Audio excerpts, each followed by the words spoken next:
Hi குட்டிகளா, நாம இன்னைக்கு நல்ல சுவாரஸ்யமான கதை பார்க்க போறோம். இதை போன்று நல்ல நல்ல குட்டிஸ் கதைகள் பார்க்க நம்ம குட்டி ஸ்டார் சேனலை சப்ஸ்கிரைப் பண்ணுங்க. ஒரு அழகான கிராமத்தில் கதிர் என்ற சிறுவன் தன் தாத்தாவுடன் வாழ்ந்து வந்தான். பொங்கல் பண்டிகை நெருங்கிக் கொண்டிருந்தது. கதிருக்கு புது துணி உடுத்துவதும் சர்க்கரை பொங்கல் சாப்பிடுவதும் என்றால் கொள்ளை ஆசை. பொங்கல் அன்று அதிகாலையில் தாத்தா மாடுகளுக்கு குளிப்பாட்டி கொம்புகளுக்கு வண்ணம் பூசி அலங்கரித்தார். கதிர் தன் தாத்தாவிடம், தாத்தா, நாம் ஏன் மாடுகளுக்கு இவ்வளவு முக்கியத்துவம் தருகிறோம் என்று கேட்டான். தாத்தா சிரித்துக்கொண்டே, கதிர், நாம் உண்ணும் உணவை தரும் நிலத்திற்கும் அதற்கு உதவியாக இருந்த மாடுகளுக்கும் சூரியனுக்கும் நன்றி சொல்லும் நாள்தான் இந்த பொங்கல்.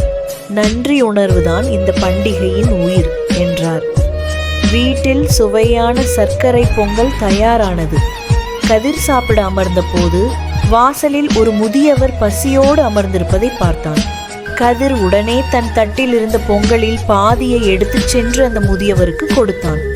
அவர் அதை மகிழ்ச்சியுடன் உண்டுவிட்டு கதிரை மனதார வாழ்த்தினார்.